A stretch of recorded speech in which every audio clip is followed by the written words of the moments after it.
نبی کریم صلی اللہ علیہ وآلہ وسلم کی سنتوں کو فالو کرنا ہم پر فرض ہے۔ ہمارے اوپر آپ صلی اللہ علیہ وسلم کے حقوق اور فرائض ہیں۔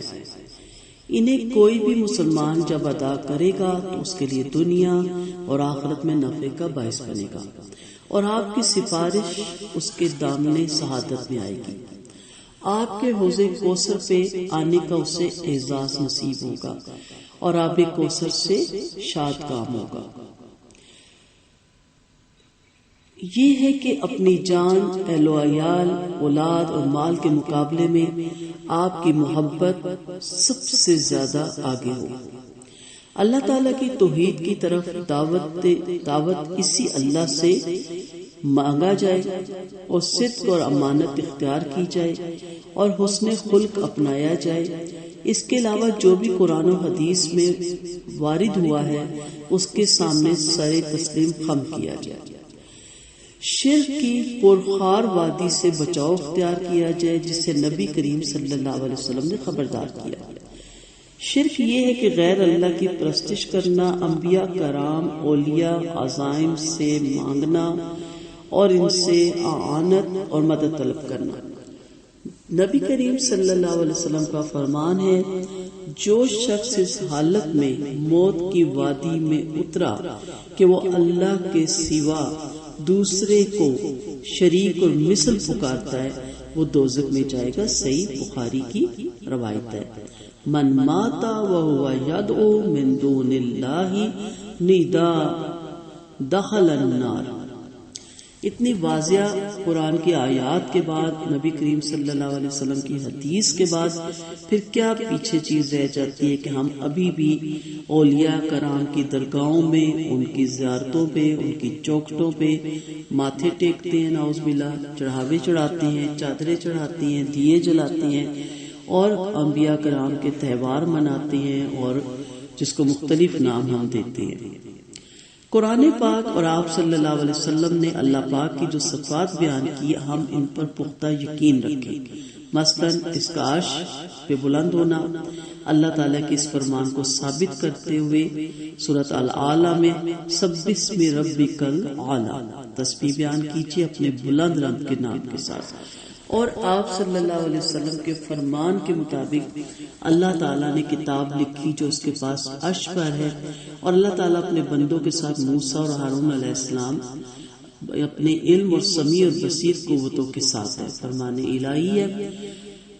ڈریے مت، طٰہٰ سورت میں ڈریے مت، بے شک میں تمہارے ساتھ ہوں، میں سنتا ہوں اور دیکھتا ہوں۔ موسیٰ اور ہارون علیہ السلام کو اللہ تعالیٰ نے وہاں تسلی دی۔ لا تخافا انی معکما اسمع و ارى۔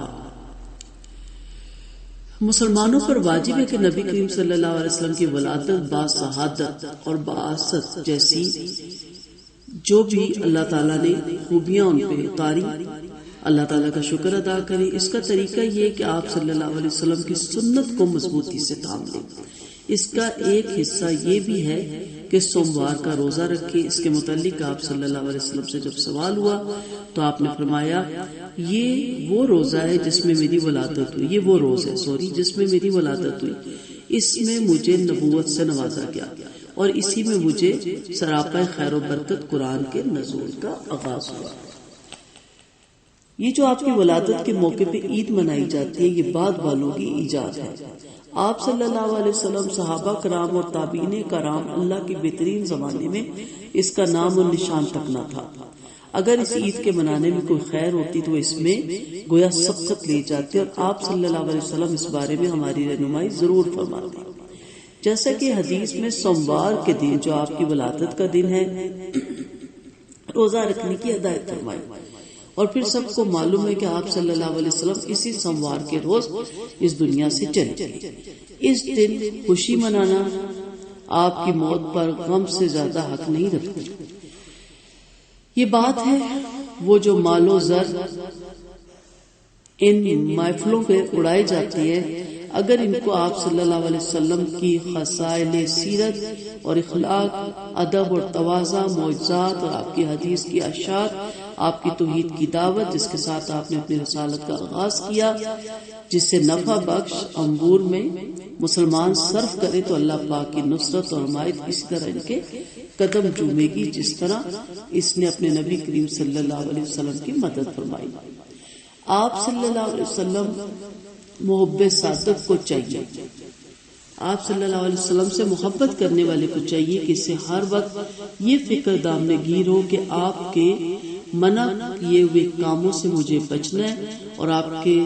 حکم کیے ہوئے کاموں کی میں نے اتباع کرنی ہے اور آپ کی سنت پہ عمل کرنا ہے اور آپ پر نازل شدہ قرآن پاک کے حکم کے سامنے سر تسلیم خم کرنا ہے اور آپ صلی اللہ علیہ وسلم کی ذات اقدس پر درود شریف کثرت سے پڑھنا ہے۔ نبی کریم صلی اللہ علیہ وسلم کی تمام سنتیں بہت خوبصورت اور بہت بہترین ہیں اور کوزے میں دریا بند ہے، اس کی حکمتوں تک ہم نہیں پہنچ سکتے، ہم نے تو جیسا سنا ہم نے ویسے اس پہ عمل کرنا ہے۔ نبی کریم صلی اللہ علیہ وسلم کی ایک سنت یہ بھی تھی کہ جب حضرت فاطمہ رضی اللہ عنہا ان کے گھر تشریف لاتی تو آپ اٹھ کھڑے ہوتے، ان کے لیے چادر بچھاتے، ان کے ہاتھ چومتے، ماتھا چومتے اور ان کو اپنے پاس بٹھاتے۔ یہ میرے نبی کی بہت خوبصورت سنت ہے جو بیٹیوں کے ساتھ محبت کا اظہار کرتی ہے۔ بیٹی سب کی سانجی ہوتی ہے، بیٹی اپنی ہو یا اپنی پہلی سوتن کی بیٹی ہو، اپنے شوہر کی پہلی بیوی کی، یا آپ کے بیٹے کی بیٹی ہو یا آپ کے بھائی کی بیٹی ہو، چاہے آپ کی بہن کی بیٹی ہو، چاہے آپ کی فرینڈ کی بیٹی ہو، بیٹیاں سب کی سانجی ہوتی ہیں۔ جب بچیاں گھر آتی ہیں خاص طور پہ میکے تو یہ خیال کریں کہ میں نے نبی کریم صلی اللہ علیہ وسلم کی اس سنت کو اپنانا ہے۔ جب وہ گھر آئیں، چاہے وہ آپ کی نندے ہیں یا آپ کے نندوں کی بیٹیاں آتی ہیں اپنے نانکے، انہیں بڑا پیار ہوتا ہے اپنی نانوں سے، اپنے نانا سے، اپنے ماموں سے، تو آپ کا فرض بنتا ہے کہ آپ اس سنت کو فالو اپنے شوہروں سے بھی کروائیں کہ بہن آئی ہے تو بہن کے لیے جگہ چھوڑیں، انہیں بٹھائیں، ان کا ہاتھ چومیں، بڑی بہن ہے تو بھی، چھوٹی بہن ہے تو بھی، اور آپ اس سنت کو خود بھی فالو کریں کیونکہ وہ آپ کی بھی اس گھر میں آنے والی ایک بیٹی ہی ہے، تو بڑا مان بڑھتا ہے۔ اس سے آپ دیکھیں گے کہ ایک تو آپ ایک سنت کو فالو کر رہی ہیں یا کر رہے ہیں، اس کا تو اجر و ثواب اس کی تو کوئی لمٹ ہی نہیں، اور دوسرا آپ اس کا دل خوش کر رہی ہیں، دل جوئی کر رہی ہیں۔ جب اس کو اپنے میکے میں اپنی مامی کی طرف سے یا بہن کو اپنی بھابھی کی طرف سے اتنی رسپیکٹ، اتنی محبت ملے گی تو اس کے دل سے دعائیں اٹھیں گی اور وہ آپ کو بہت دعاؤں میں یاد رکھے گی اور اللہ بڑا راضی ہوتا ہے اس کام سے۔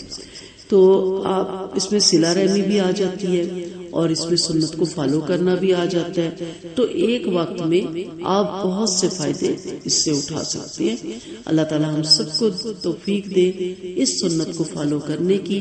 کہ پہلی تو بات ہے کہ اپنی بیٹیوں کو خود انوائٹ کریں ہم کچھ عرصے بعد کہ آپ آئے نہیں، آپ کہاں ہیں، اور جب وہ آئیں تو آگے بڑھ کے ان کے ہاتھ چومیں اور ان کو جگہ دیں، جگہ پہ بٹھائیں۔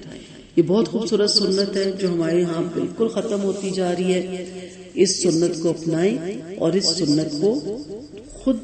پہلے کریں۔ آپ کو جب آپ کے بچے دیکھیں گے تو ان کے اندر یہ پیدا ہوگی خوبی، تو کل وہ اپنی بہنوں کو بھی اسی طرح ویلکم کہیں گے جس طرح آپ نے نبی کریم صلی اللہ علیہ وسلم کی سنت کو فالو کرتے ہوئے کیا، اور آپ بچوں کو خصوصی طور پہ بتائیں کہ یہ میں کیوں کرتی ہوں اٹھ کے فوراً، یا میں کیوں کرتا ہوں اٹھ کے یہ فوراً، کہ میرے نبی کریم صلی اللہ علیہ وسلم کا طریقہ تھا۔ اور جیسے میں نے کہا نا کہ آپ کی ہر سنت کوزے میں دریا بند ہے، اس کے اجر و ثواب کی کیا کہنے۔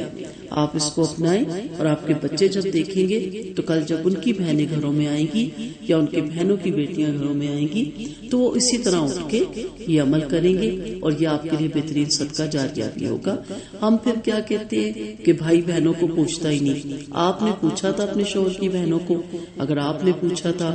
آپ نے بھتیجیوں بھانجیوں کو پوچھا تھا اور اسی طرح ہاتھ چوم کے ان کو بٹھایا تھا، انہیں جگہ دی تھی، انہیں رسپیکٹ دی تھی، صرف اور صرف اس غرض سے کہ میرے نبی کریم صلی اللہ علیہ وسلم کی اس سنت سے محروم نہ رہ جاؤں، تو پھر آج آپ اس کو جو بوئیں گی وہ کاٹیں گی۔ اگر آپ نے خود یہ عمل نہیں کیے، آپ نے منہ بسورا، پریشان ہوگی، یہ کہاں آگے، تو کل آپ کی اولاد، آپ کے بیٹے جب آپ کی پیدا کی بیٹیوں سے، اپنی بہنوں سے یہ سلوک کریں گے تو پھر آپ بڑی دل برداشتہ ہوں گی۔ تو اس لیے جو بونتا ہے انسان وہ کاٹتا ہے، آج جو بوئیں گی کل وہ کاٹیں گی۔ اپنے لیے آخرت کے لیے بوئے، نبی کریم صلی اللہ علیہ وسلم کی سنت کو فالو کریں تاکہ حوض کوثر کا پانی نبی کریم صلی اللہ علیہ وسلم کے ہاتھ سے